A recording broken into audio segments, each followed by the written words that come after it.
On ne peut pas être jugé parti, mais peut-on juger quelqu'un qui prend parti? Alors, à vous de juger.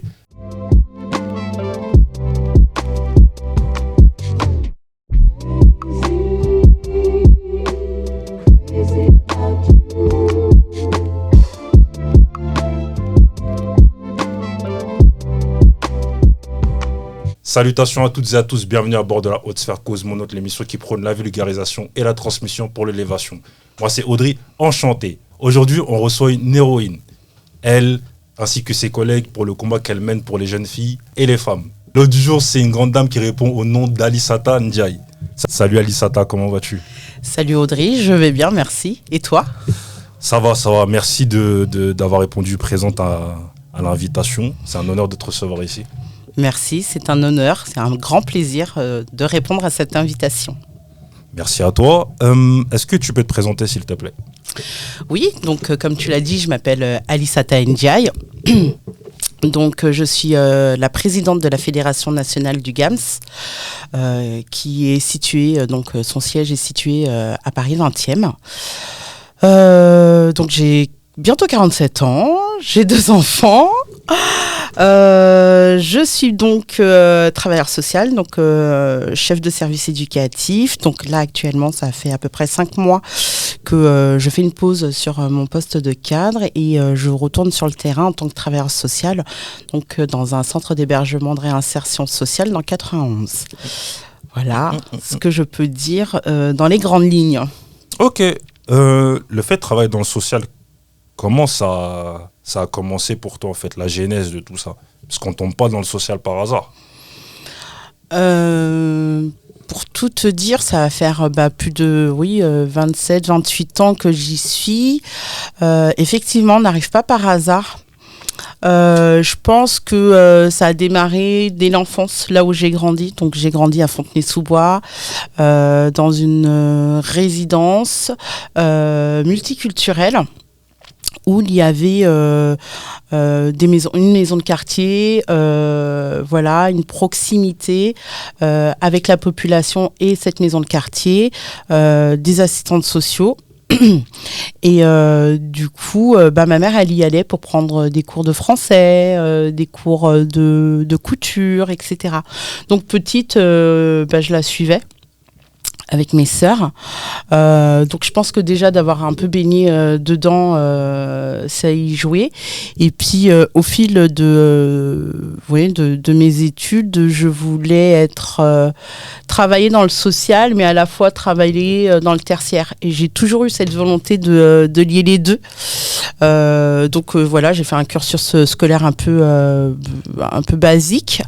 C'est-à-dire bac pro, secrétariat, dans le tertiaire. Mes stages étaient essentiellement tournés vers le social, bizarrement. Donc les PMI, Prud'homme, il y avait déjà un attachement. J'étais animatrice, du coup, je suis passée par les Pionniers de France, j'étais animatrice. Je pense que c'est vraiment quelque chose qui s'imprégnait en moi, parce que même au lycée, j'avais une prof qui était directrice d'un centre auprès de l'association des paralysés de France, qui m'avait demandé de bosser avec elle l'été. Donc je suis partie un mois en Bretagne, être encadrante auprès des personnes en situation de handicap, en mobilité réduite assez importante. Donc tout doucement, je fais mon chemin là-dessus, je croise des animateurs, je fais beaucoup de colonies de vacances, plus que de centres de loisirs, parce que dans les colonies de vacances, c'est là où c'est là où je me sentais épanouie. En tout cas, je trouvais du sens dans ce que je faisais, c'est-à-dire de pouvoir accompagner les enfants autour de l'animation, mais dans le quotidien. Il n'y avait pas de coupure. On était H24 avec les enfants et ça m'intéressait grandement.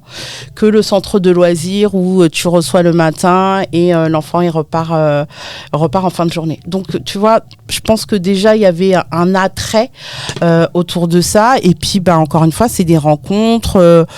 Je me marie, je recherche pas vraiment un travail au départ dans le social, mais plus quelque chose qui lie mes études de tertiaire, donc dans le secrétariat, mais du social. Et puis, pareil, je rencontre la mission locale pour m'aider à chercher un boulot, en leur demandant de prendre en compte l'expérience que j'ai dans l'animation, mon expérience du tertiaire. Et là, la mission locale, il me propose un poste de conseillère en emploi et de coordinatrice de la journée d'appel. Donc sur le département de Seine-et-Marne. Donc moi, du haut de mes, j'avais 23 ans. Ouais, 23 ans. Super contente, impressionnée. Donc c'était des emplois jeunes. Voilà, c'était des nouveaux contrats. Des emplois jeunes et je deviens conseillère emploi. J'adore ce que je fais, je découvre l'insertion sociale professionnelle et là je m'éclate. Là je suis comme dans un poisson dans l'eau. Dans ton élément. Ah ouais, exactement. Je me dis, mais c'est ça. Donc, je pouvais mettre en avant mes compétences d'informatique, Excel, Word, etc. Donc, ce qui était nécessaire pour tout ce qui est lettres de motivation, CV. Donc, j'animais des ateliers CV, lettres de motivation, d'élaboration de projets professionnels, etc.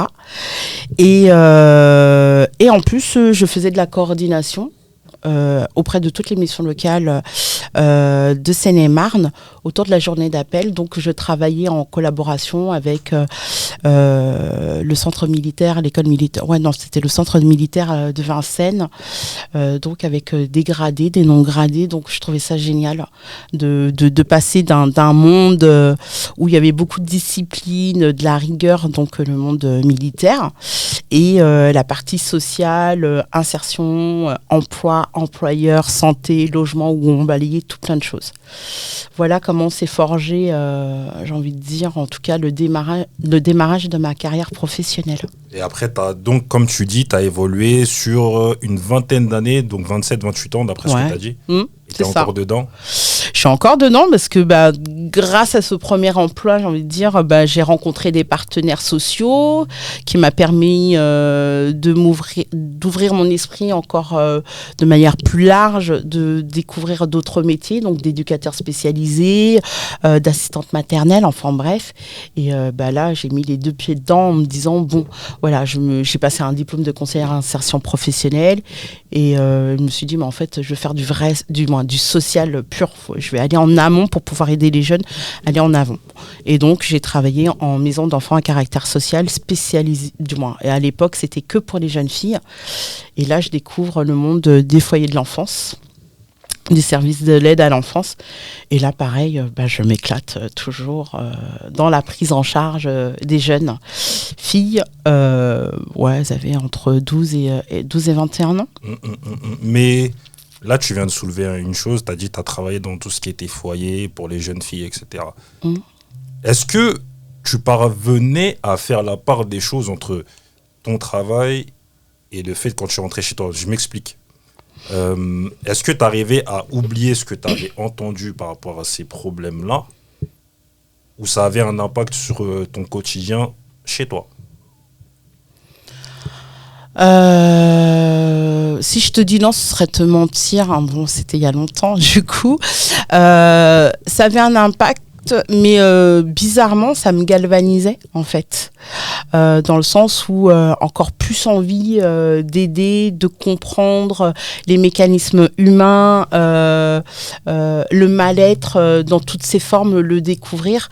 Et du coup, quand j'arrivais chez moi, et ça l'est toujours le cas, c'est mon petit havre de paix. C'est mon cocon. Donc c'est pas que j'oublie, mais je suis bien, quoi. Quand j'arrive chez moi, je suis bien. À l'époque, j'étais encore en couple, donc mes enfants étaient là, donc tu remercies même d'avoir la chance d'avoir la vie que tu as, tu vois. Aussi simple qu'elle peut être, je me suis dit, mes enfants se portent bien, le père de mes enfants est complètement investi dans l'éducation de nos enfants, dans notre couple. Bon, donc au contraire, ça me rassurait. Et puis quand il y avait des situations qui pouvaient être délicates, poignantes, bouleversantes, écœurantes. Déjà, au travail, on en parle. Voilà, moi j'ai toujours eu la facilité de mettre des mots sur les émotions que cela pouvait me procurer. Et puis, à la maison, une écoute attentive sur des moments où ça pouvait me déranger, ou avoir un avis extérieur de quelqu'un qui est pas du tout dans le social, et mon ex-mari n'était pas du tout dans le social, donc c'était pas mal. Et puis quand mes enfants ont grandi, de pouvoir échanger sur certaines choses, sur certains thèmes aussi, permettait en tout cas d'avoir une prise de recul et de distance. Et est-ce que à travers ce que tu as fait, tu as découvert des choses sur toi-même? Oui. Oui, la patience. Je me considère impatiente. Et dans le monde du travail, dans ce travail-là, je me trouve patiente. Voilà. Et il faut d'ailleurs, parce que pour pouvoir accompagner les personnes, il faut suivre leur rythme. Et quand toi, tu as plus ou moins échafaudé un plan, où tu vois des solutions, des propositions, etc., faut que la personne soit prête, qu'elle les accepte, entendre et pouvoir accepter aussi des attitudes contradictoires à travers les demandes ou à travers les besoins. Et faut faire preuve de patience.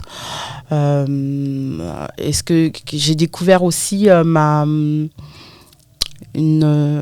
l'empathie, en tout cas l'empathie que je peux avoir vis-à-vis de ce travail. Pour moi, je la minimise. Dans ce travail-là, on a souvent tendance à dire ouais, c'est normal, c'est comme ça, ou je suis comme ça, etc. Alors, je vais pas dire que c'est anormal, mais pour autant, on développe des attraits de nos caractères à travers le contact des gens. Donc, que ce soit des personnes qu'on accompagne ou des professionnels. Donc, ce qu'on est aujourd'hui, en tout cas moi, ce que j'ai tendance à dire, c'est la professionnelle que je suis aujourd'hui, c'est grâce et avec ces professionnels et le contact de ces personnes. On se forme aussi à travers les accompagnements qu'on fait, à travers ce qu'ils nous disent, ce qu'ils peuvent nous délivrer, à travers leurs chutes. Parfois, nous aussi, on chute aussi avec eux. Et la remise en question, elle n'est pas perpétuelle, parce que sinon, on ne s'en sort pas, mais elle est nécessaire. Donc j'ai envie de te dire l'impatience que je pensais avoir, elle ne l'est pas tant que ça. Cette rigueur, je l'ai développée aussi à travers ce travail, pouvoir poser le cadre, pouvoir être solide, parce que ce sont des personnes qui ont besoin d'être structurées ou aidées à se structurer. Donc avoir de la rigueur et avoir aussi de la souplesse, et développer une capacité d'adaptation. Et j'ai travaillé dans plusieurs établissements différents qui me permet en tout cas d'avoir un niveau d'adaptation, une capacité à entendre et à me dire sur ce type de situation, c'est pas forcément du déjà vu, mais c'est quelque chose de commun à éventuellement une situation, une histoire, un établissement, un règlement, un fonctionnement. Donc il y a des liens. Il y a des liens. Comme la question de départ, c'est-à-dire comment j'ai grandi, à travers cette question-là, je fais le lien par rapport à ce que je suis aujourd'hui. Mais je ne me la pose jamais, cette question. Donc merci de me l'avoir posée. Derrière, on est là pour ça. Et toi, tu as suscité des vocations. Je m'explique. On a reçu ici quelqu'un qui t'est cher et qui a dit qu'elle a fait du social grâce à toi. Ah oui, ok. Je vois de qui tu parles. Donc, on a reçu Aminata qui nous a dit que, en gros, tu es son exemple, son modèle. Qu'est-ce que tu pourrais me dire d'elle, de son évolution, le fait qu'elle dise en fait que tu es son exemple et sa boussole? Elle l'a dit ici. Bah, je suis très touchée, je suis même émue. Donc, pour les gens qui me connaissent, je peux avoir la larme facile. Donc, Audrey, l'idée, c'est pas de me faire chouiner. Moi, je te dis ce qu'il en est. Aminata, alors j'ai envie de te dire, ça m'étonne pas parce qu'elle me l'a déjà dit. Après, ben voilà, on porte toutes les deux le même nom, donc c'est ma sœur, c'est ma petite sœur. Nous avons 7 ans d'écart. Elle m'a souvent suivie où on m'a imposé. De la voir parce que quand je sortais, ma mère me demandait de garder mes petites sœurs, dont Aminata. Donc, elle a pu voir un petit peu et voir beaucoup mon évolution et voilà ce que je faisais, que ce soit à travers mes amitiés, à travers mes engagements, à travers ce qui pouvait me révolter et pouvoir expliquer. J'ai toujours eu ce souci, en tout cas, de mettre des mots sur les émotions, etc. Donc, c'est quelque chose, c'est un vecteur sur lequel que je diffuse autour de moi. Donc, encore plus vis-à-vis de mes frères et sœurs, de mes enfants, enfin bref, de mon entourage. Elle était prédisposée, hein, cette jeune fille, hein, cette jeune femme, hein, de bientôt 40 ans. Non, elle était prédisposée. Elle a commencé par l'animation.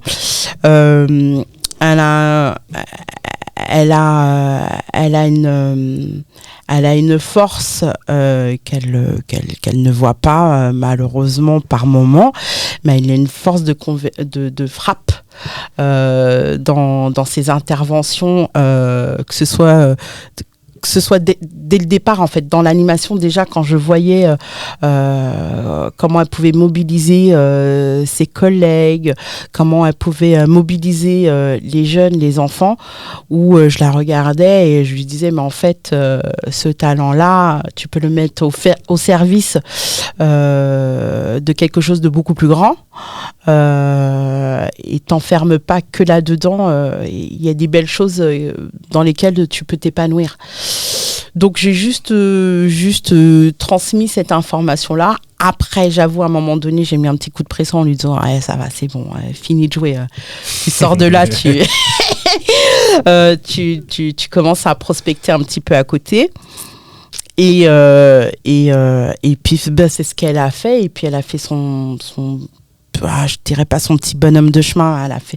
Elle parcourt un chemin juste magnifique. Et ce qu'elle fait avec Sopark, avec Barberich, c'est juste incroyable. Il soulève des sujets et des personnes, que ce soit des adultes, que ce soit des enfants, que ce soit des adolescents. Voilà, ils peuvent avoir une assemblée au minimum 10 et au minimum 80, du moins au maximum 80, 100 personnes. Ils sont toujours aussi authentiques. Et s'il y a bien un dominateur commun qu'on a dans notre famille, c'est l'authenticité. On l'a reçue ici, elle a mis quelques uppercuts. Hein, ah, ouais. Je la reconnais bien là. Ami, si tu nous entends, big up à toi. Grand big up. Et je vais te proposer un jeu. Donc, je vais te proposer des mots, des expressions, peut-être des noms, des distinguos à faire. Et tu vas me dire ce que ça t'inspire. Ok, allons-y. On y va ? Hein. Alors. Il n'y a même pas d'anti-sèche, je me suis même pas préparée là. Alors, première expression. Donc, désir de servir, entre parenthèses, avoir le cœur d'un serviteur. Qu'est-ce que ça t'inspire ? Entre parenthèses, avoir le cœur d'un serviteur. Ça m'inspire, ça me fait penser. En tout cas, la première chose, je dirais altruisme. Je développe ? Oui, vas-y. Ok. Avoir envie d'aider l'autre sans attendre quelque chose en retour. C'est le cœur, en fait. Tu vois, c'est pas la réflexion. C'est pas la tête qui te dit tiens, je le fais pour pouvoir obtenir quelque chose ou pour que la personne se sente redevable ou se glorifie par avoir fait quelque chose. C'est instinctivement, tu vois, c'est l'instinct qui te donne envie de le faire pour aider, pour répondre, pour servir de l'eau, tu vois, du café, tu le fais pas simplement par politesse ou par éducation, c'est parce que tu as envie de le faire ou tu ressens le besoin de le faire. C'est ça, servir avec le cœur. Ah non, je sais pas, c'était pas... Ouais, je sais pas. Ah non, c'était très poétique. Ah, pardon, ouais. Non, je souris parce que c'est beau, tu vois. Merci. L'intégrité. Oh, l'intégrité. Une grande notion. Ah oui, une grande notion. Et encore plus dans le sujet, au niveau des sujets des mutilations sexuelles féminines et des mariages forcés. L'intégrité, c'est tout ton être, quoi. C'est ton corps, c'est ta tête. Et tu vois, tout à l'heure, je te parlais d'authenticité. C'est être intègre. C'est... comment te dire, c'est fort comme mot. C'est être en phase avec ses valeurs et ses fondamentaux. Tu vois, je suis intègre par rapport à mes croyances, à travers mes valeurs. Tu vois, l'intégration, pour moi, c'est ça. C'est comment ne pas offenser l'autre dans ce qu'il est et dans ce qu'il pense, respecter l'autre. C'est le consentement, voilà, c'est plein de choses. L'intégrité, c'est un level. On voit que tu es porté par. Ah ouais, c'est important, c'est fort, l'intégrité de tous, de tout à chacun. Et aujourd'hui, la société, elle bouscule parfois l'intégrité des êtres humains, voire même des êtres vivants. Donc, tu vois, non, l'intégrité, c'est phare. La valeur de l'écoute. Elle est essentielle. Elle est essentielle, la valeur de l'écoute. Parce que beaucoup de gens, je pense, peuvent confondre entendre et écouter. C'est deux choses différentes. Souvent, du moins, de plus en plus, on se le dit, mais dans la pratique, on s'aperçoit qu'on entend plus que ce qu'on écoute. Écouter, c'est vraiment... pour moi, cette valeur-là, elle est essentielle dans notre travail, que ce soit dans le tien comme dans le mien. Les personnes nous déposent des choses. Il est important de l'écouter, que ce soit au niveau de l'oralité ou de manière non verbale, parce qu'il se dit plein de choses. Il se dit plein de choses. Et pouvoir apporter une réponse et pouvoir aussi rassurer l'autre qu'on l'écoute et qu'on a toute son attention, c'est essentiel. Et c'est lui montrer du respect. Ah ouais, dans votre famille, là, vous percutez, hein. La dignité. La dignité, c'est important. C'est aussi important que l'intégrité. La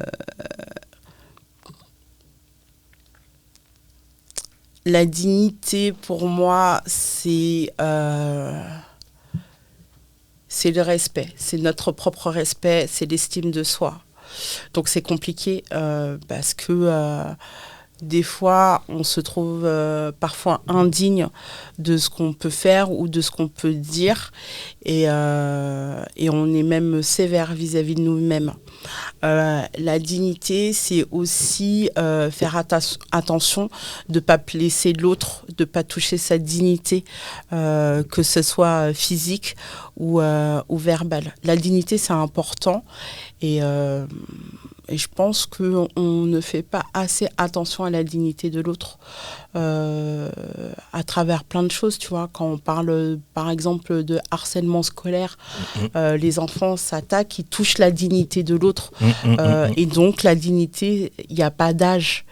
Par contre, cette valeur de dignité, je pense que c'est à nous, les adultes, quel que soit l'adulte qu'on est, et ce qu'on pratique comme profession, parce qu'on peut avoir un métier qui n'est pas forcément dans le social, dans le médical, mais on peut être militant, bénévole, etc., à pouvoir insuffler des valeurs de dignité. C'est important. Je trouve que c'est mis à mal aujourd'hui avec notre société. Alors, l'avant-dernier. Transculturalité. Ah, transculturalité. C'est le pont entre différentes cultures. Donc la culture, on va parler en tout cas de la nôtre, de celle-ci, de notre terre d'accueil. Je suis en France, je suis née en France. Je suis d'origine mauritanienne, sénégalaise. Et je fais partie de cette transculturalité, c'est-à-dire que de cette éducation française, républicaine, laïque et à la fois musulmane, parce que je suis d'origine musulmane, que mes parents m'ont apporté avec mes origines de la Mauritanie et du Sénégal et des codes. Et c'est comment tu fais le pont entre l'un et l'autre, donc c'est une forme de métissage, comment tu fais le pont à travers ces différentes cultures. Et à travers ce que tu fais, comment tu évolues dans la société et aussi à travers mon métier, mon travail, mon engagement, comment je prends en compte ce métissage culturel vis-à-vis de l'autre. C'est-à-dire qu'aujourd'hui, je suis face à des populations migrantes, des populations qui sont nées ici et qui sont fortement imprégnées par leurs origines, de par leur éducation.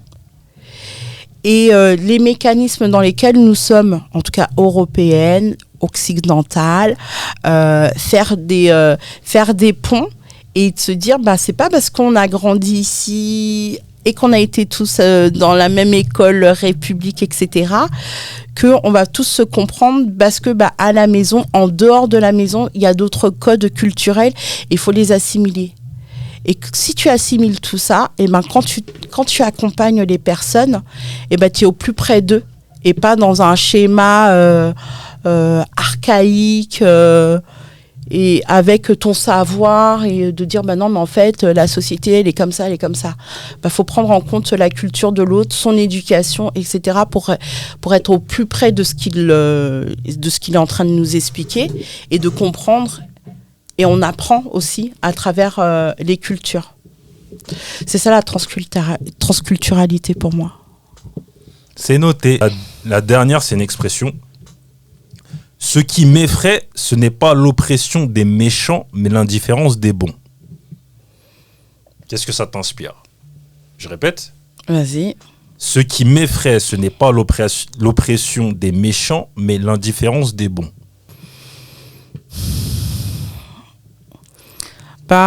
Oui, si, ça me parle. J'ai pas envie de tomber dans le cliché de cette société, elle est individualiste, tant que ça nous arrive pas, on se sent pas concerné. Pour autant, c'est vrai, il y a de ça.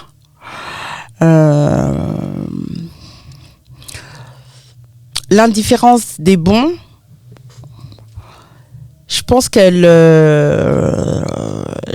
est pas. Je pense que c'est une indifférence qui est un petit peu dissimulée. Ça peut renvoyer qu'ils sont indifférents, mais parfois ils le sont pas tant que ça et qui font les gens peuvent faire des choses aussi à leur niveau, autour d'eux, ou voire même pour le voisin ou pour un passant qui a un souci. Tu vois ce que je veux dire ? C'est-à-dire que tu peux faire des actes au quotidien par moment. Ne serait-ce qu'ouvrir la porte pour une personne âgée pour qu'elle puisse passer et dans la minute qui suit gueuler comme un putois sur une femme enceinte qui prend trop de temps pour je sais pas moi, au distributeur, etc., etc. Donc, tu vois, tu peux avoir cette ambivalence et l'oppression des méchants. Ben,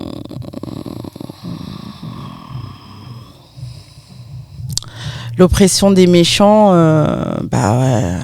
c'est des méchants. C'est des méchants et puis on peut se sentir oppressé à un moment donné, mais pas tout le temps. Et en fait, faut être combatif pour pas se laisser oppressé et effectivement prendre le dessus pour notre dignité, pour notre intégrité, tu vois, par rapport à tous les mots que tu as dit et de pas se laisser et de pas se laisser oppresser, quoi, hors de question. On a des choses à faire. Même à notre petit niveau, t'es méchant, ça c'est ton problème, mais je suis sûre que parfois aussi le méchant, il est comme toi, comme moi, il va aux toilettes, il dort, il a une conscience, voilà, il a beau se bercer dans sa connerie de méchanceté, à un moment donné, la vie le ramène à la réalité. C'est-à-dire que tu peux être méchant, mais tu peux aussi avoir des problèmes de santé et la souffrir. Tu vois ce que je veux dire? Donc, c'est pas espérer quelque chose au méchant, oppresseur, qui lui arrive une galère. Mais de toute façon, quoi qu'il en soit, la roue, elle tourne. Donc, je dis pas que j'attends avec mon popcorn. Moi, je continue mon chemin. Et vaille que vaille, chacun poursuit son chemin. Voilà. Très belle conclusion. Alors, là, on va arriver à notre gros sujet. Donc tout à l'heure, tu as dit que tu étais la présidente du GAMS. Oui. Qu'est-ce que le GAMS tout d'abord, d'entrée de jeu? Le GAMS dans son entièreté, c'est un groupe qui lutte contre les abolitions des mutilations sexuelles féminines et les mariages forcés. Il a 42 ans d'existence. Okay. C'est des femmes extrêmement courageuses dans les années 80 qui ont monté cette association avec d'autres femmes très courageuses du monde du médico-social qui se sont réunies, qui ont découvert ce que c'était l'excision, car ces femmes africaines vivant en France cherchaient à sauver leurs petites filles contre l'excision. Parce que dans les années 80, il y avait des exciseuses sur notre territoire. Et certaines femmes, dont les pionnières, les fondatrices du GAMS, voulaient empêcher ça pour leurs enfants. Donc voilà, c'était un événement parce qu'à l'époque, la communauté, qui l'est toujours d'ailleurs, assez solidaire, mais pouvoir s'opposer à une tradition qui est néfaste pour les petites filles, c'était quelque chose d'héroïque. Donc moi, je suis pas une héroïne, je suis l'enfant des héroïnes, de ces femmes-là. C'est elles qui sont héroïnes, parce qu'elles se sont soulevées pour pouvoir dénoncer ça. Et il y a des professionnels en face, médecins, sages-femmes, péricultrices, quel que soit le métier, qui ont décidé aussi de comprendre cette pratique et de lutter auprès de ces femmes pour que cela cesse et de sauver des petites filles. Pour moi, tu es une héroïne parce que tu es en mission dans ce combat-là, parce que c'est pas évident. Déjà, c'est tabou. Oui. Tu vois, excision, c'est quelque chose de tabou, mariage forcé, etc. On a tous entendu parler, mais entendre parler et en parler, c'est pas pareil. C'est vrai. C'est juste. C'est tabou parce que on parle du sexe féminin, on parle du vagin, de la vulve, du clitoris. Quand on parle d'excision, on va appeler les choses, du moins les éléments par leurs mots. On parle d'excision, on parle du clitoris. Donc on coupe du moins il est coupé, on coupe le gland du clitoris de la manière la plus affreuse qui est possible, même si aujourd'hui il se tend à ce que ça soit médicalisé, ça reste une ablation. Ça reste un organe qui est coupé sur des petites filles. Donc, des nourrissons, des enfants, des adolescentes et des femmes. Donc, à un moment donné, tu peux tourner la tête à gauche pour pas voir, mais si tu veux pas voir, tu l'entends. Et si tu veux pas l'entendre, tu peux le voir. Parce que la petite fille qui va passer à côté de toi, la femme qui est assise à côté de toi, peut être excisée et du coup, elle subit dans son quotidien des douleurs. Et c'est traumatisant et c'est un traumatisme physique et psychologique. Donc, ok, c'est compliqué d'entendre ça, de parler de sexualité, parce que c'est souvent aussi, ça a été parfois réduit à la sexualité. Oui, l'excision, la sexualité, le plaisir, le désir de la femme, il faut en parler. Au même titre, on parle du sexe de l'homme et de son plaisir, de son désir, etc. Donc, on va dire aussi que c'est tabou parce que la communauté africaine, c'est pas, ça fait pas partie de sa culture de parler ouvertement du sexe, de la sexualité, de ce genre de choses-là. Mais l'excision, elle touche 5 continents sur 6. Quand on parle d'excision, on parle de 200 millions de petites filles. C'est quel continent qui n'est pas touché? Les pingouins. L'Antarctique, pardon.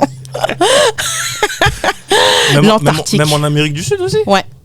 Ok, quel pays?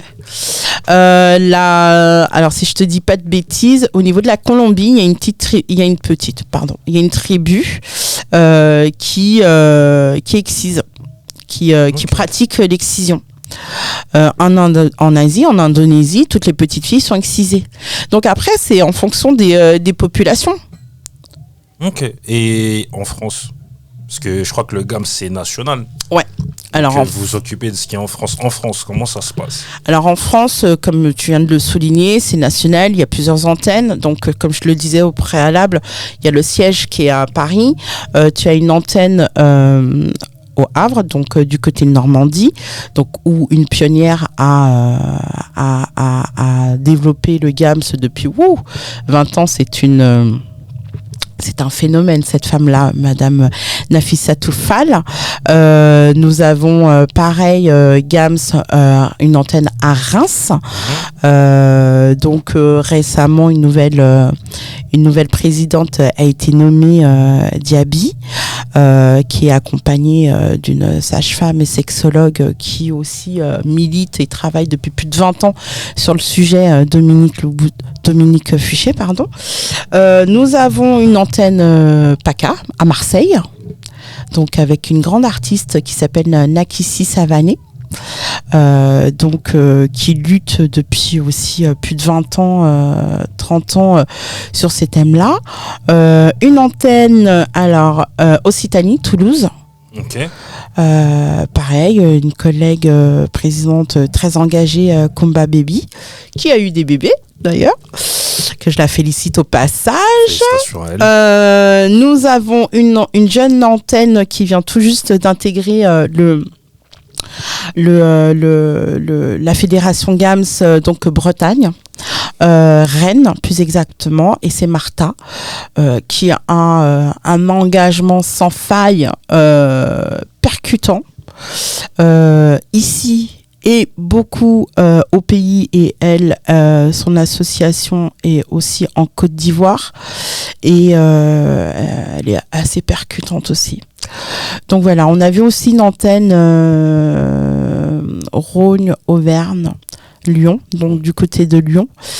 Mais on parlait d'engagement, donc là c'est ma chère amie qui est médecin, Claude Mourne, qui a, après la retraite, un engagement sans faille, était un peu fatigué et attendait, cherchait à avoir du relais pour une nouvelle génération. Malheureusement, ça n'a pas été possible, que des gens, ils évoluent, vie de famille, d'autres engagements, etc. Et donc, l'antenne de Lyon a été reprise par une autre association qui lutte contre les mutilations sexuelles, qui est située à Bordeaux. Qui s'appelle ? Les Orchidées Rouges. D'accord. Donc là, toutes les antennes que tu as citées, pourquoi ces endroits précisément ? C'est là où il y a beaucoup de cas, c'est ça ? Tout à fait. Ok. Il y a des besoins. Il y a des demandes. C'est quel type de population, en fait, en France, qui pratique ça ? Sans stigmatiser, bien sûr. Non, sans stigmatiser, mais et c'est pour ça aussi que il y a parfois cet amalgame. La plupart, c'est l'Afrique subsaharienne. On peut avoir quelques Kurdes, quelques Afghanes, mais c'est à la marge. Tchétchénie, et encore là, on n'est plus sur des mariages forcés, mais la plupart, au niveau de l'ensemble des régions situées en plus de Paris, Île-de-France, c'est l'Afrique subsaharienne. La majorité, c'est ça. Et est-ce que... Parce que là, c'est l'excision, on a dit que tout à l'heure, c'était tabou. Les gens qui viennent vous voir pour parler d'excision, il y a un sentiment de honte, etc. Mais ils font quand même ce pas-là. Est-ce que tu as des histoires tristes et des belles histoires, des belles conclusions, des anecdotes ? Oui, et j'ai envie de te dire, les personnes qui viennent nous voir, c'est pas... ils ont pas honte. Okay. Ils sont révoltés. Elles sont révoltées, quoi. Elles sont en colère. Elles ont mal. Elles sont dans la souffrance. Au départ, la révolte arrive. Hein. Je te dis pas que c'est pas cette émotion-là, comment cette émotion-là n'existe pas. Mais au départ, elles sont dans la souffrance, elles sont dans la peur, elles sont dans la crainte, elles sont dans la protection. Donc, elles cherchent à savoir ce qui s'est passé. Parce qu'elles ne comprennent pas. Pour une partie d'entre elles, elles ne connaissent pas leur vulve. Donc elles ont besoin de comprendre quel est l'organe qui a été coupé, quelle est exactement sa fonction, se rapproprier leur corps, se dire qu'elles sont différentes, mais comme tout à chacun, nous sommes différents. On peut, voilà. Donc c'est déjà les rassurer, les orienter vers des médecins, des sexologues par moment, en fonction du besoin. Quand les femmes elles sont enceintes pour la première fois, les craintes qu'elles peuvent avoir par rapport à leur organe génital. Donc voilà, il y a de la méconnaissance, il y a de la curiosité, il y a de l'information, il y a de la prévention, il y a de la sensibilisation, il y a tout plein de choses. Je peux te dire une chose, c'est que dans la plupart de mes interventions où il y a des projections de débats, de films, en tout cas on parle du sujet, dans l'assemblée, tu as souvent, pour pas dire tout le temps, mais vraiment, 99%, au moins une personne qui va se lever et qui va prendre la parole et qui va parler de sa propre histoire, de son propre vécu au niveau de l'excision. Donc, la honte, elle prend le dessus par la révolte, tu vois, et par cette indignation. Et à la fois, tu vois la force, la combativité de ces femmes, cette résilience. Le plus beau parcours un des parcours que je connais et qui est magnifique, et que toutes les personnes qui sont engagées dans le GAMS connaissent, c'est Djeria Touba. Cette femme, elle est juste extraordinaire. Elle est aujourd'hui élue au conseil municipal de la ville de Romainville. Donc avant, elle était présidente de l'association Espoir et Combat de Femmes. Elle est toujours dans le conseil d'administration et elle est toujours aussi engagée autour de l'excision. Elle a écrit un livre. Elle a subi multitude de violences, comme on peut le dire souvent. On est dans un continuum de violence parce que l'excision amène pour beaucoup, pour certaines, des mariages forcés. Donc, qui dit mariage forcé dit viol conjugal, dit aussi violence conjugale, tu vois. Et Djeria Touba, elle a traversé l'enfer. Vraiment, cette femme-là, elle a traversé l'enfer. Et quand tu vois ce qu'elle est, aujourd'hui, c'est un travailleur social. Quand elle est arrivée en France, elle était toute jeune, elle parlait pas français.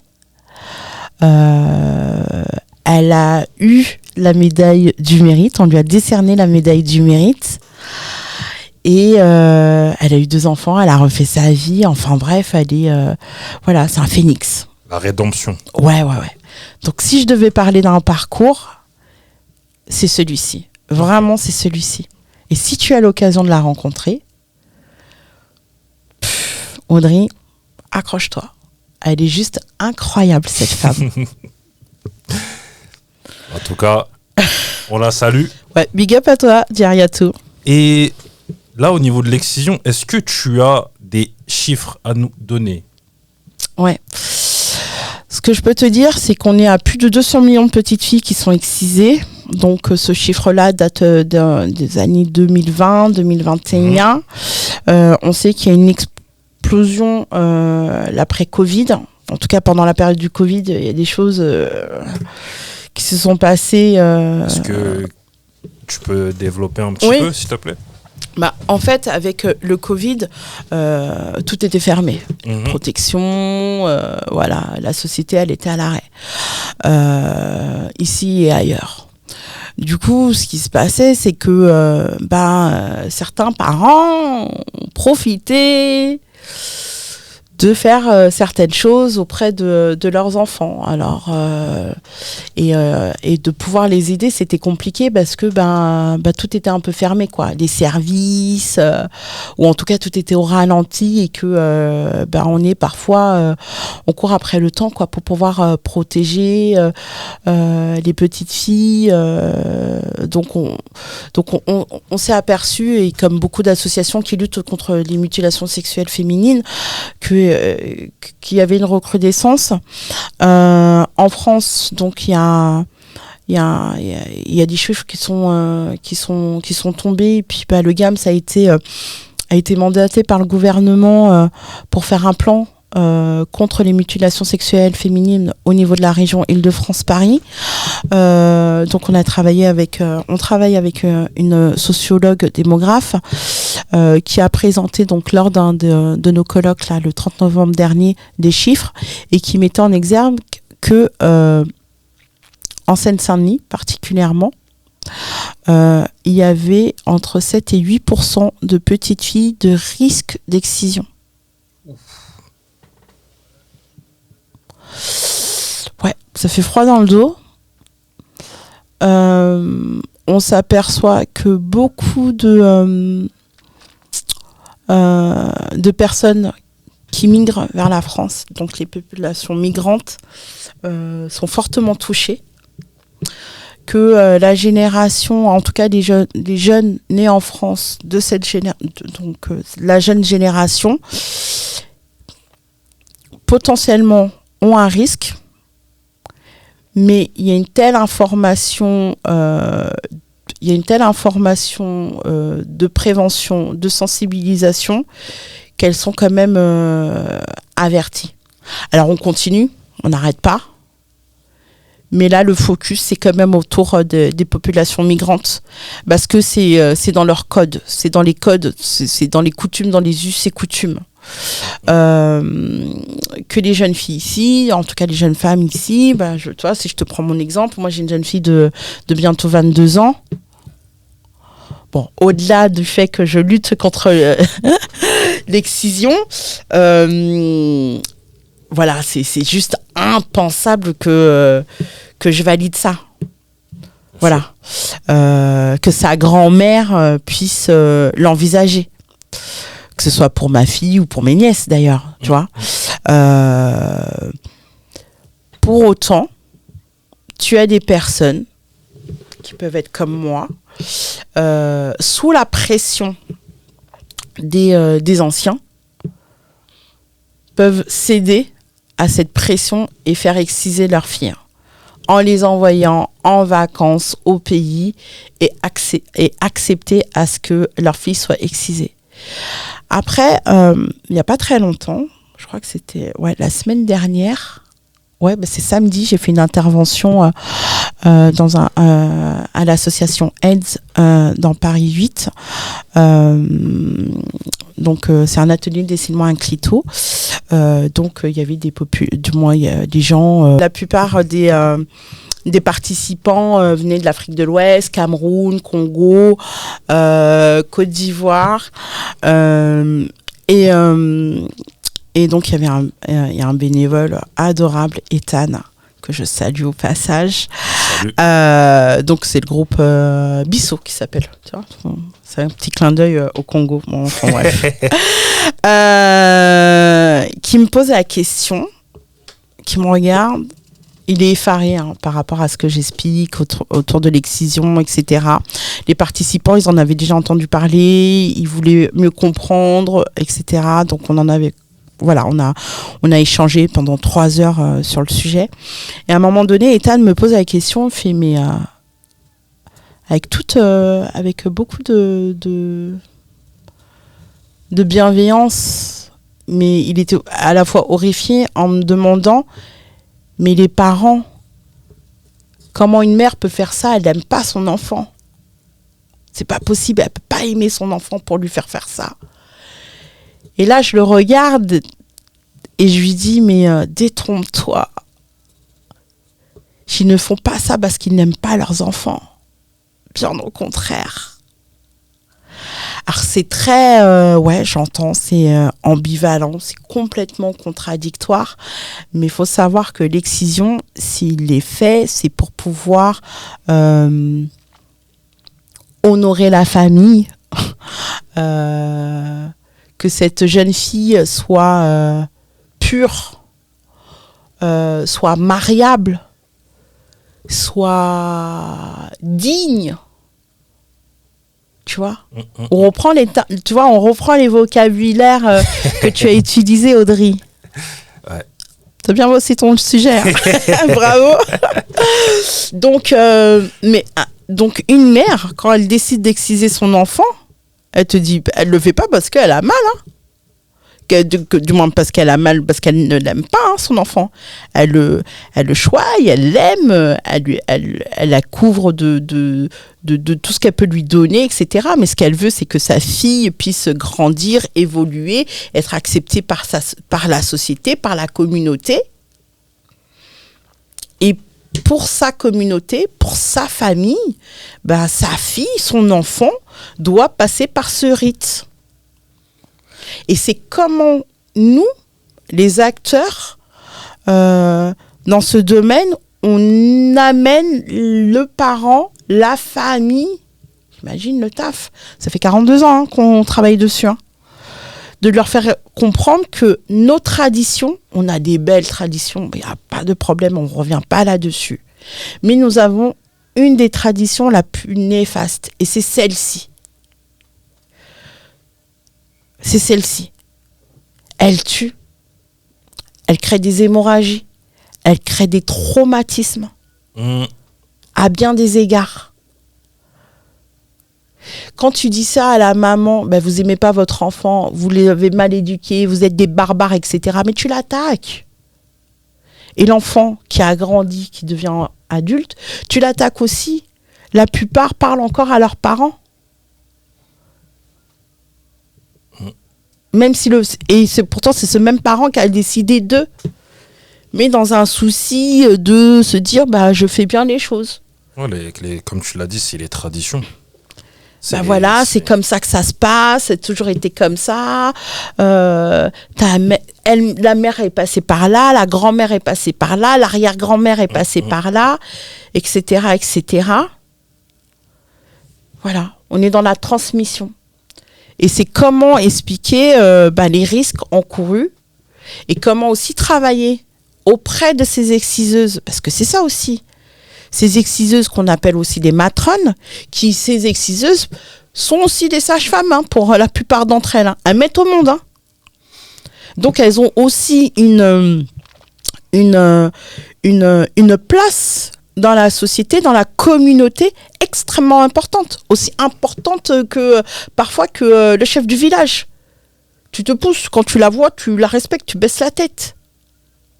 Et là, tu vas venir leur dire, là, comme ça, là, avec ton petit français, ta langue maternelle un petit peu métissée, tu vas leur dire, bon, écoutez, bon là, c'est pas bon, c'est pas bien du tout. C'est un travail de longue haleine. Bien sûr. Alors oui, il faut leur dire, trouver les mots, trouver les angles, qu'est-ce qu'on propose, comment les sensibiliser. Parce que c'est aussi une affaire d'économie, l'excision. C'est pas une petite fille, hop. Non. C'est un groupe de petites filles. Et derrière, il y a des fêtes. Donc, qui dit fête dit on va aller chez le boutiquier pour acheter des denrées alimentaires, on va aller fabriquer nos tenues, le chant, etc. C'est un rite de passage. Donc même quand les gens se disent oui, non, mais c'est au village que ça se fait. Oui, c'est au village. Mais pas à la capitale. Oui, effectivement, pas à la capitale. Parce qu'à la capitale, les parents, ils envoient leurs enfants dans le village. Et au village où ça se faisait en pleine journée, célébration et tout, là, hop, ça se fait la nuit, en cachette. Et donc, quand on me dit, mais c'est pas interdit, mais respecte pas la loi, etc. Mais au même titre où c'est interdit ici en France, il y a eu des condamnations, mais c'est aussi interdit au pays. Mais comme en France, il y a des choses qui sont interdites et qui sont faites. Donc moi, là, je pousse un peu ma gueulante, là, ou ma provoque. Mais la pédocriminalité, elle n'est pas interdite. Si. Ah, ça se fait, là, en France? Oui. Ah, mais c'est horrible. C'est barbare. On est d'accord. Et pourtant, ça se fait encore. Oui. Et tu parlais de condamnation, c'est très bien. L'excision, elle est condamnée pénalement, je crois, par tout ce qui est article 222, quelque chose du code pénal. Et est-ce que le GAMS, lorsqu'il y a un cas d'excision, peut se constituer partie civile à côté de la personne qui a engagé, a porté plainte et qu'après il y a une action publique qui est déclenchée contre la personne qui a incité ou qui a fait l'excision?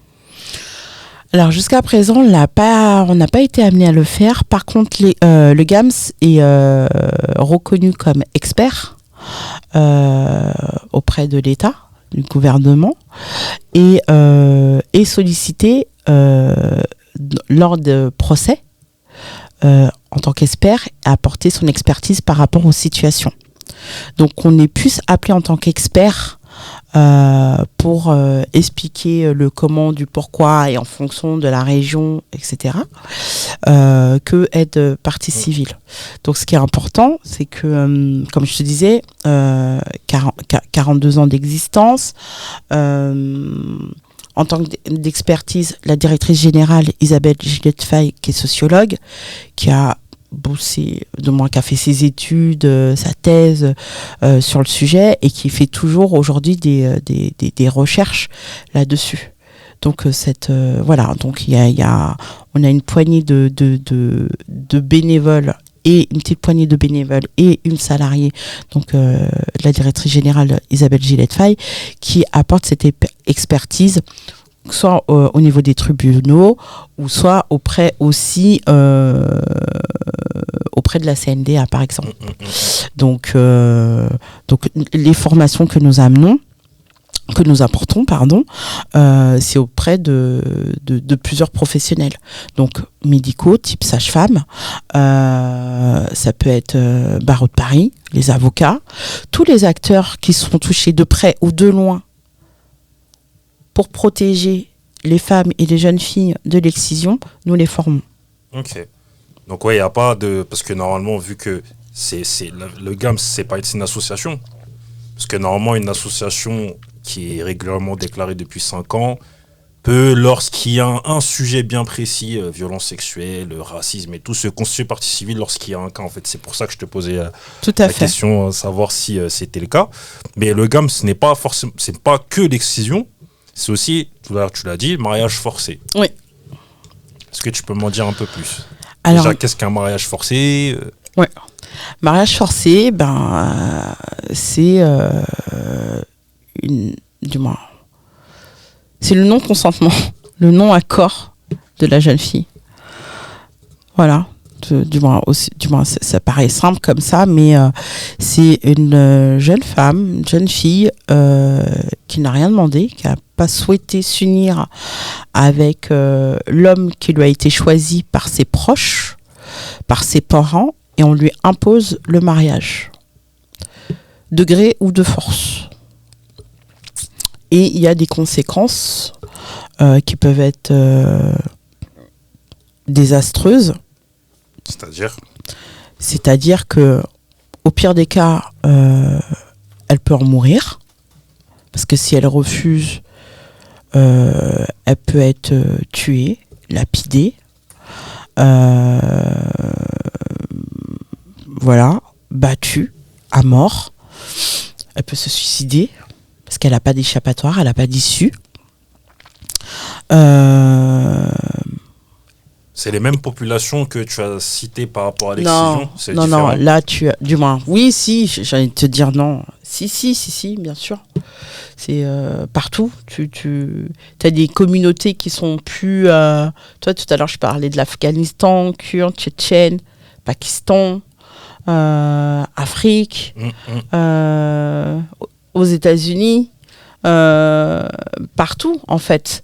C'est-à-dire qu'à partir du moment où un adulte, ton parent, il a l'ascendant sur toi et qui décide, tu vois, je te parlais tout à l'heure du Covid, il y a des gens, il y a des parents qui ont décidé de vendre leur enfant ou de marier leur enfant pour qu'ils puissent subvenir à leurs besoins, avoir du moins c'est très ça fait cliché, mais malheureusement ça existe, pour avoir je sais pas 5 sacs de riz, du lait, enfin bref, pour pouvoir nourrir les petits frères et les petites sœurs. Ils ont décidé de sacrifier leur fille de 13 ans avec l'homme de 60 ans pour qu'il la marie. Il demande à la marier, elle n'a pas le choix, quoi. C'est ça le mariage forcé, c'est de ça dont il s'agit. Et alors là, je te le ramène, du moins là, je te donne un exemple en dehors de nos frontières, mais en France, quand la jeune fille, là, qui vit sa vie d'adolescente, tout va bien, elle est en cours, elle fait son petit sport, tu sais, les parents qui paraissent comme ça, open, où il y a de l'échange, de la communication, leur enfant va faire les courses, bon bah voilà, une vie, on va dire, lambda classique.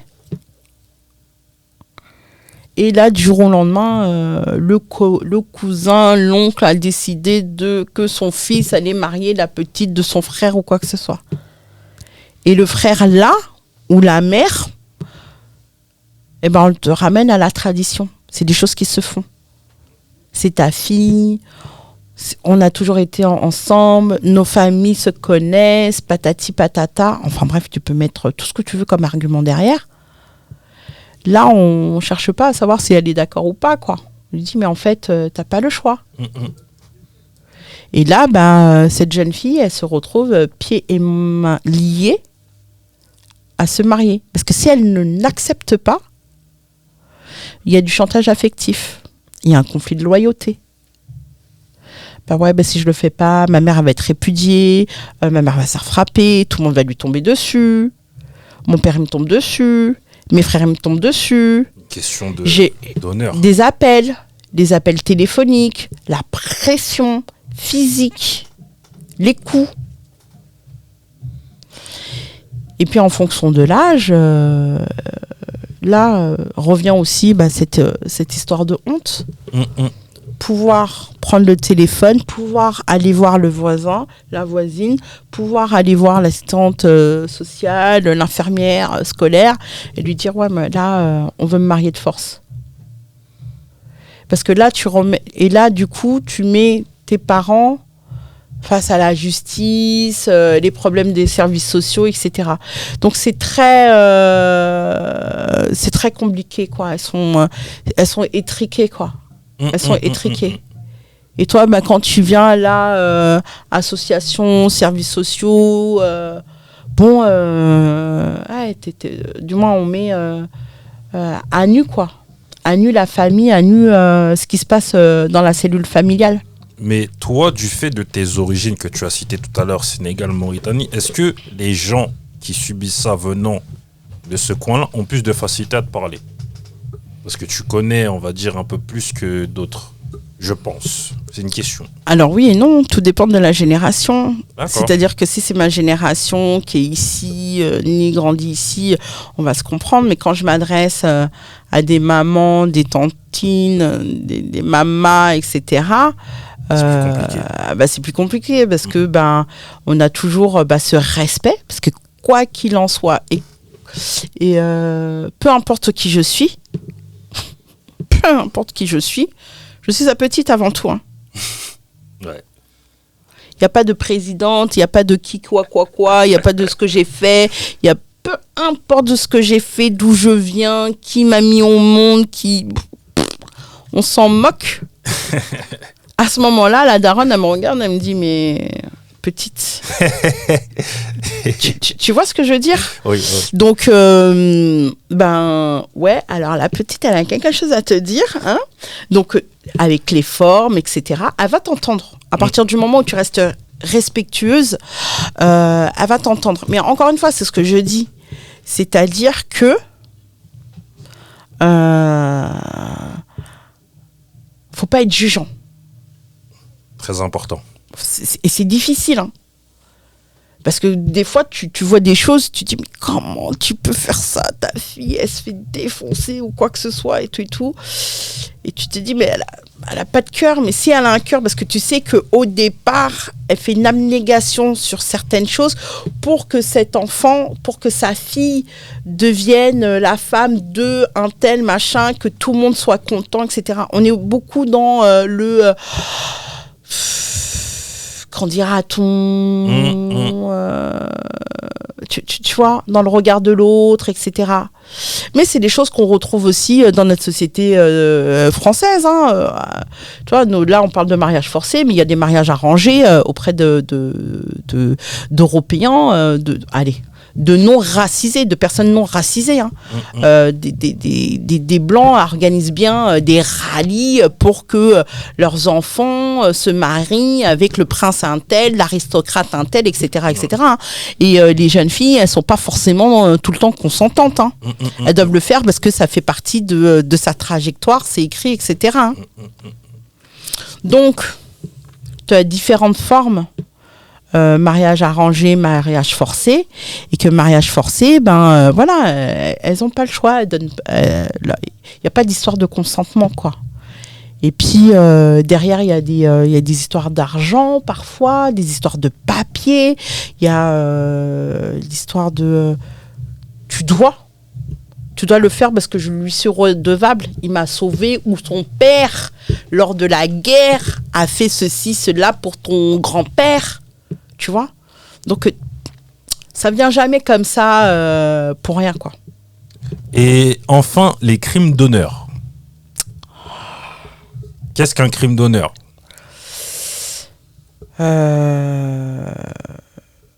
Qu'est-ce qu'un crime d'honneur? Comme porte son nom, c'est-à-dire que si la jeune femme, elle a sali l'honneur de sa famille, exemple, une jeune femme qui est censée, pour la famille, rester vierge jusqu'au mariage, par exemple, voilà, et qu'elle fréquente un homme qui n'est pas de leur communauté et qui vient d'une autre communauté, elle salit l'honneur de la famille. Et les membres de la famille peuvent décider à ce moment-là qu'elle a sali, donc qu'elle a acte qu'elle a sali, et du coup, elle va être punie de la pire des manières, brûlée, tuée, frappée, violentée, violée même. Jusqu'à ce que mort s'en suive. Tout à fait. Séquestrée. Malheureusement, on a eu des cas qui sont passés par différents médias. Voilà. Alors en France, ça reste d'une certaine manière assez rare, mais c'est pas le problème, c'est-à-dire qu'il y a une mentalité là comme ça là qu'on peut entendre dans les quartiers ou dans des villages, dans des coins un peu reculés en France, sur si ma sœur elle sort avec un tel, je le défonce, je la défonce. On est déjà là dans un début de crime d'honneur, tu vois, dans l'idée, dans le processus, on est déjà là-dedans. Et qui ne l'a pas entendu ça? Si, mais tu sais, il y a eu aussi le phénomène inverse. On tue pas la sœur, mais on tue le gars qui sort avec la sœur. C'est ça. Donc, et là, le problème, c'est...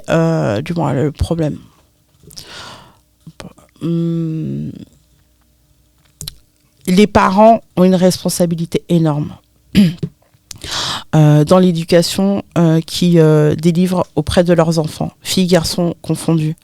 Que tu fasses le distinguo, la fille, ceci, non, elle sort pas jusqu'à une certaine heure, ou elle sort pas du tout. Le garçon, il sort, ou il va pas faire à manger, il va pas débarrasser, patati, patata, bon. Tu es d'accord, t'es pas d'accord, c'est un fait, et c'est pas propre qu'à notre communauté, déjà. Parce que souvent on dit, les Africains, les Noirs, les Arabes, etc. Mais tu vas retrouver ça chez les Portugais, donc c'est des Européens, c'est des Blancs. Tu vas retrouver ça aussi, ces codes-là, ces modes de fonctionnement-là aussi chez les Italiens. Donc il n'y a pas qu'une histoire de colorisme. Et il n'y a pas qu'une histoire de religion aussi. Parce que souvent, on va faire l'amalgame avec la religion musulmane, etc. Ça n'a rien à voir. C'est d'une facilité sans nom de plaquer ça là-dessus. Toujours est-il que adultes, parents qui éduquent un enfant, et quand tu laisses ton fils de 13 ou 14 ans commencer à avoir des propos comme celui-ci, et d'être là, prendre l'ascendant sur sa petite sœur, voire sur sa grande sœur, en lui disant ouais non, toi je t'interdis de sortir, ouais t'as pas intérêt, je te vois traîner, machin. Là c'est le parent là qui doit reprendre les rênes en disant mais tu fais quoi? Tu fais quoi? Ouais. Je vais te donner un exemple juste pour illustrer si j'ai 3 minutes. Oh, vas-y, super. Vas-y. Donc je t'ai dit j'avais 2 enfants, un garçon et une fille. Donc je suis séparée divorcée depuis 14 ans. Ma fille, elle devait avoir, je crois, 14-15 ans. On va faire les magasins avec son frère. Et donc c'était l'été. Et elle cherchait des débardeurs, des shorts, etc. Son frère qui se le saoulait un petit peu de faire les magasins là, attend un peu à l'extérieur, fait des allers-retours, il nous rejoint, et ma fille entre-temps avait trouvé un short pour l'été et tout. Elle me demande comment je le trouve, je vois ouais super, impeccable, elle l'essaye et tout. À ce moment-là son frère nous rejoint, il me voit, il me regarde, il fait tu vas pas la laisser mettre ça? Sa sœur me regarde, elle le regarde, on se regarde, bon bref, tu vois, ça fait... Et je me dis, et moi, à ce moment-là, je me dis, c'est une blague. C'est pas possible que mon fils me sorte un truc pareil. Il y avait en plus du monde autour de nous. Et sa sœur, elle dit, c'est quoi le problème? Et puis je le regarde aussi, je fais ouais, c'est quoi le problème, je comprends pas là. T'as un avis à donner là sur le short oui, tu peux dire qu'il te plaît, il te plaît pas, mais à la question de elle va pas mettre ça. Il me dit tu la laisses. Arrête, je dis ouais. Je dis oui. Et puis je te rappelle juste que je suis sa mère. Et si moi je l'autorise à mettre le short, toi tu peux rien dire en fait. Il n'y a pas de c'est court, c'est ceci, c'est cela. Moi sa mère, si j'accepte de le payer, de l'acheter, il n'y a pas de problème. Ouais, non, mais j'ai pas dit que c'était un problème. Je dis ouais, en tout cas, apparemment, ça te dérange, ça te questionne. Il faut ouais, parce que c'est un peu court. Je dis ouais, mais quand t'es en short de bain à la piscine ou à la plage, il me semble que ça pose pas de problème. Donc si ta sœur elle est en short à la plage ou dehors ou quoi que ce soit, en quoi ça pose problème? Non, oui. Et il me dit à ce moment-là, non, mais moi, il essaie de fumer le calumet de la paix. Sa sœur, elle le regarde, genre, tiens, prends ça dans les dents, t'as rien à dire. Je crois qu'il y avait une dame à côté qui disait, ah ouais, mais vous avez tout à fait raison. Je fais oui. Depuis quand il doit donner son aval sur un vêtement, si elle peut le porter ou pas. C'est pas son rôle, hein, absolument pas. Donc mon fils, un petit peu, pas gêné, mais voilà, un petit peu... Ouais, si, un peu gêné parce qu'il entend la dame à côté en disant « Ah ouais, non, mais vous avez raison, ça commence comme ça, etc. » Et puis, bon, je gronde pas mon fils, hein, je suis juste moi-même surprise de sa réaction et je me dis « Ah ouais, c'est quand même insidieux, ça arrive déjà comme ça. » Et puis, donc, bon, on achète le short, ma fille elle est contente, machin truc, la journée se termine. On rentre et je veux reprendre quand même ça avec mon fils et ma fille en rappelant les bases, en tout cas pour moi, les bases élémentaires, c'est-à-dire que sans forcément faire ma matriarche, je rappelle que dans cette maison, les décisions, c'est moi qui les prends. Que l'accord que l'un et l'autre peuvent porter des choses, c'est moi qui les valide. Et c'est pas ni l'un ni l'autre qui valide ce que l'autre peut porter. Et ça, c'est important de le signifier dans un autre cadre, peut-être un peu plus solennel, mais pour qu'il n'y ait plus de dérapage ou quoi que ce soit. D'ailleurs, il n'y en a plus jamais eu. Et quand elle a porté son short l'été, il a bien vu que ça n'avait aucune incidence et je pense qu'il avait peur du regard de l'autre et en tout cas des jeunes gens qui pouvaient porter sur sa jeune sœur. Et elle, l'attitude qu'elle pouvait avoir, ce que ça pouvait inciter ou quoi que ce soit. Et je lui ai dit, en fait, c'est toi, dans ta projection, dans ton fantasme. Mais sinon, ça reste toujours la même petite gamine impertinente de 14 ans. Et ce qui est drôle, c'est que quelques semaines après, son père a eu la même réaction par rapport aux shorts. Tel père, tel fils. Et exactement ce que j'ai dit. J'ai fait non, mais je vais pas le refaire. Hein. Je l'ai déjà dit à son frère. Alors toi, tu es son père, donc je vais le dire autrement. Elle porte ce qu'elle veut, en fait. Il n'y a pas de problème. C'est toi, dans ton imaginaire, tu te dis que d'autres hommes... Ah ouais, peut-être, certainement. Mais elle n'a même pas besoin de mettre un short pour qu'un homme ou un jeune homme peut avoir des idées farfelues. Et elle sait. Elle sait, et je la protège. Je ne pourrais pas toujours la protéger, mais elle est armée. Je donne mon maximum. Mais il est hors de question qu'elle ne puisse pas porter un short là où elle a envie de le porter, parce que vous avez peur de ce qui peut lui arriver. Ouais. C'est cuit. Et j'ai fini par... Le short est acheté, et d'ailleurs, tu l'as vu, elle le portera autant de fois qu'elle aura envie. Et il n'y a plus de sujet. Donc, pour revenir à notre exemple, du moins, suite à cet exemple-là, c'est vraiment nous, les parents, quelle est la place qu'on donne à nos enfants. quel est le pouvoir, quelles sont les délégations qu'on donne à nos gamins. Là, je te parle d'un exemple concret, mon fils, ma fille. Mais admettons, ça aurait été ma fille, elle aurait une petite sœur ou un petit frère. Quelle est la délégation que je lui donne par rapport à comment elle va s'occuper de son frère ou de sa sœur. Et c'est toi, hein. C'est pas eux. Ils prennent ce que tu leur donnes. Ou si tu donnes rien, ils se disent « Ah, vas-y, c'est open bar, je peux faire ce que je veux, etc. » Et tu ne dis rien.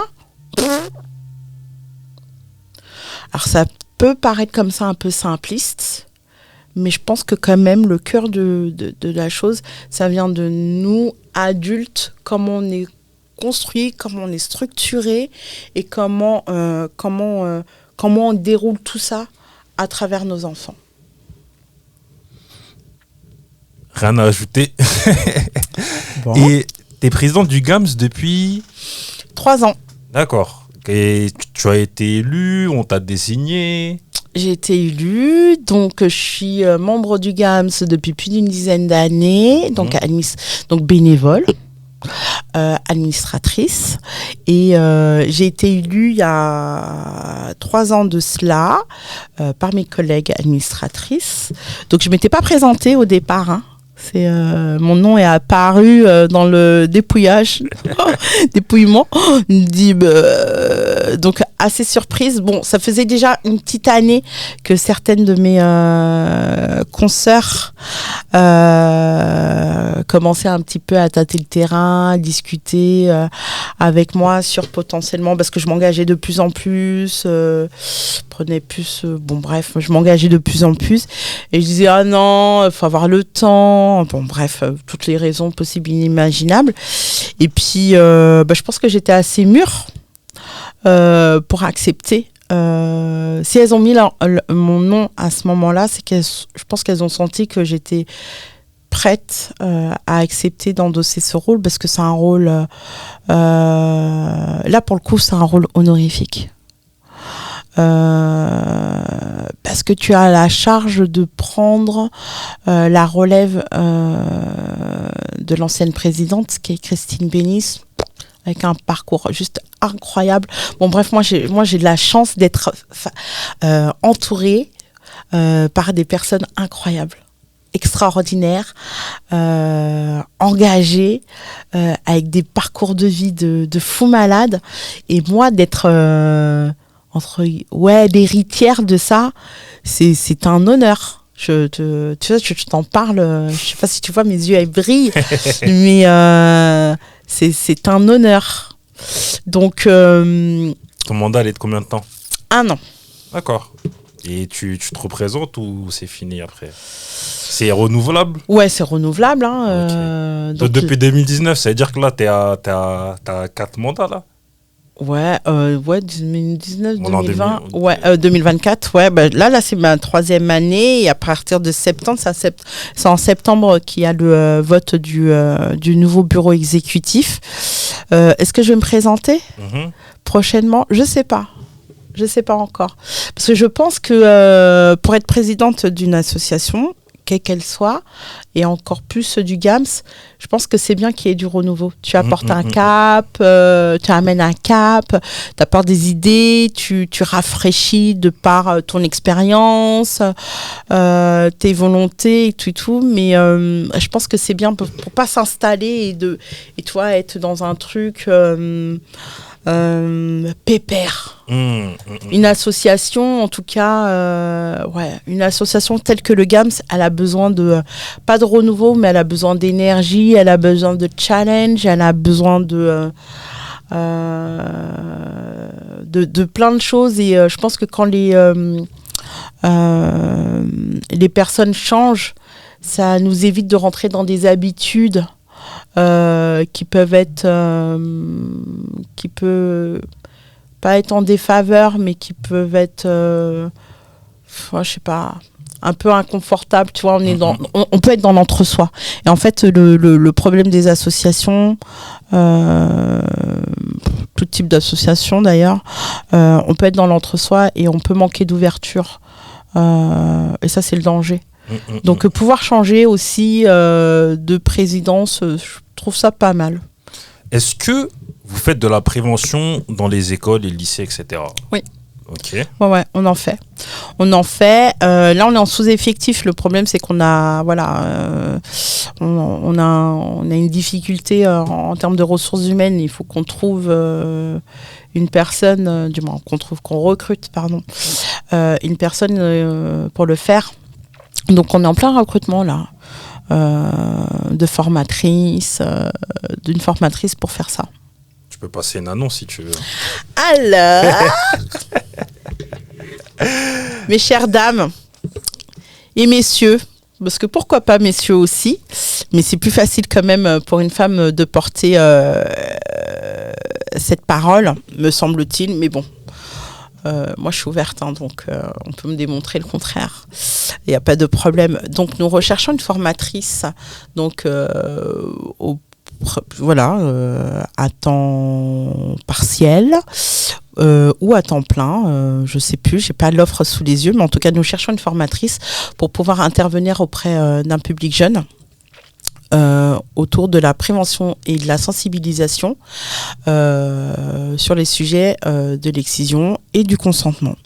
Voilà, donc si cela vous intéresse, si vous êtes curieux de savoir ce que fait un peu plus le GAMS et d'y travailler, ou même de vous engager bénévolement, je vous invite à nous rejoindre. Donc vous nous trouvez sur les réseaux sociaux, nous avons un site internet www.fédérationgams.org, si je ne dis pas de bêtises, et les réseaux sociaux GAMS, Fédération GAMS. Donc vous nous trouvez sur Instagram, TikTok, X, Facebook, tout, LinkedIn. Ouais, on est partout. Ouais, on essaie d'être partout. Et ma dernière question par rapport à ça, qui vous soutient ? Alors on a des donateurs, on a de la chance d'avoir encore des donateurs qui font des dons, mais sinon c'est la région et l'État. Ok. L'État, les ministères, jeunesse. Alors ministère de la Santé, ministère de la Justice, ministère égalité hommes-femmes et contre les discriminations. L'éducation, non ? Et l'éducation nationale. Ok. Aussi. Très bien. Et là, on va passer dans la rubrique lecture. Lecture. Je sais que tu lis. Oui. Est-ce que tu peux suggérer 3 livres à lire, s'il te plaît ? Ah ouais ? Ouais. Wow. Bon. Tu seras pas étonné parce qu'on en a déjà parlé. Donc, un livre qui m'a bouleversée. Les Impatientes. 2. Amadou Djalil. Il manque un morceau. Bon. Mais bon, Les Impatientes, Djalil, Amadou. Je me rappelle plus du 3e morceau. Donc juste, j'ai trouvé juste incroyable. Voilà, ça 2. C'est numéro 2.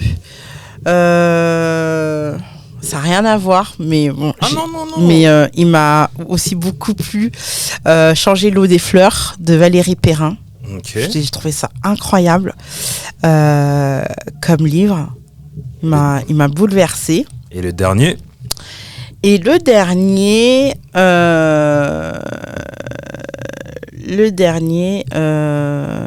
L'Alchimiste de Paulo Coelho. Accomplir sa légende personnelle. C'est ça.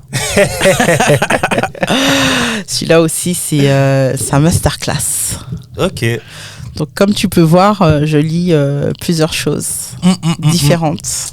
La tradition ici, c'est que l'autre parte avec un livre. Ouais. Donc, j'ai un livre pour toi. En espérant que tu ne l'aies pas déjà ou pas déjà lu. Tiens, bien emballé. Moi, je vois ça. Tu l'ouvres. Merci. Tu montres à la caméra et tu lis le titre. Non, enfin, pas tout de suite. Non, mais attends, mais déjà, t'as pas fait de faute d'orthographe sur mon nom, donc merci. Je t'en prie. Merci.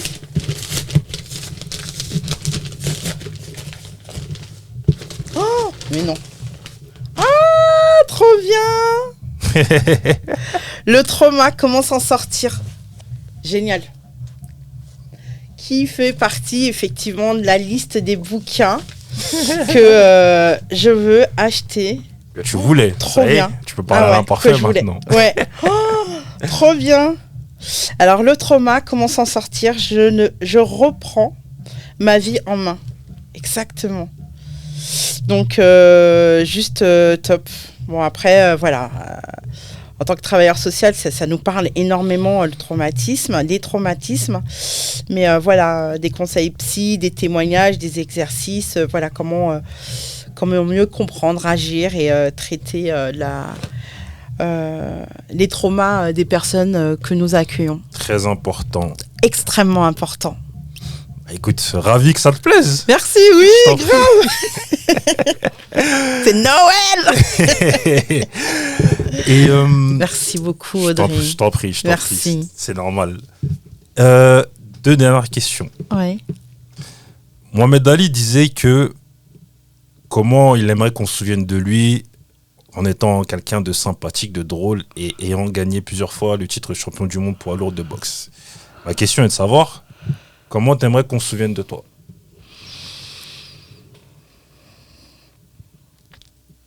Solaire. Personne solaire. Drôle. Engagé. Il y a un peu dingo, hein. Un peu dingo, ouais, non, mais plus sérieusement, oui, quelqu'un de solaire, engagé, drôle, authentique. Ouais. Je voudrais bien ça, qu'on se souvienne de ça de moi. Dernière question, qu'est-ce qu'on peut te souhaiter? La santé. Parce que si j'ai la santé, je peux continuer tout ce que je suis en train de faire, que ce soit dans ma vie personnelle et privée. Donc, la santé, et puis, oui, la santé. Je pense que la santé... Après, Alors, déjà, c'est tout le mal qu'on te souhaite et aussi, bientôt une petite distinction. Ah oui. Ah, j'allais pas oublier. Je pensais que t'allais passer à côté. Ah non. Votre honneur. Oh, votre honneur. Ah. Qu'est-ce que tu vas recevoir bientôt? Dis-nous tout. Prochainement, je vais recevoir le grade d'officier de chevalier d'honneur. De la Légion d'honneur, pardon. Félicitations. Merci. Grande fierté de recevoir votre honneur. C'est une grande fierté pour le GAMS, pour chaque individu qui travaille pour et avec le GAMS. C'est une distinction honorifique pour tous. Alors oui, elle est remise individuellement, mais comme j'aime à dire, c'est un travail collectif. Alors ça retrace, ça reprend mon travail du GAMS et plus encore de manière générale dans mon engagement professionnel. Mais cette distinction, je la partage avec beaucoup de personnes. Sur un plan humain, professionnel, c'est juste incroyable ce qui m'arrive. Ça va venir garnir le trophée, la vitrine de maman. Ouais, la fameuse vitrine de ma mère, ouais. Il y a tous les diplômes. Exactement. C'est une très grande fierté pour votre famille. En tout cas, sache que ça a été un plaisir, un honneur de te recevoir ici, de discuter avec toi, causer avec toi. Je suis émue, merci Audrey. Merci de ton accueil, de cette écoute qui t'est propre. Voilà, c'est que le début, le début de quelque chose de grand qui t'attend. Si tu gardes ce souci d'être aussi proche de tes invités, de tes hôtes. Tu peux que aller le plus loin possible et c'est tout le mal que je te souhaite. Merci beaucoup, Audrey. Merci, je suis très touché par tes mots. Écoute, on essaye de faire au mieux. On essaye de faire au mieux. En tout cas, comme je te disais, ça a été un plaisir d'échanger avec toi. C'était Cause Mon Hôte, l'émission qui prône la vulgarisation et la transmission pour l'élévation. En espérant que vous avez appris des choses éventuellement sur vous-même. Prenez soin de vous et des vôtres. À très bientôt.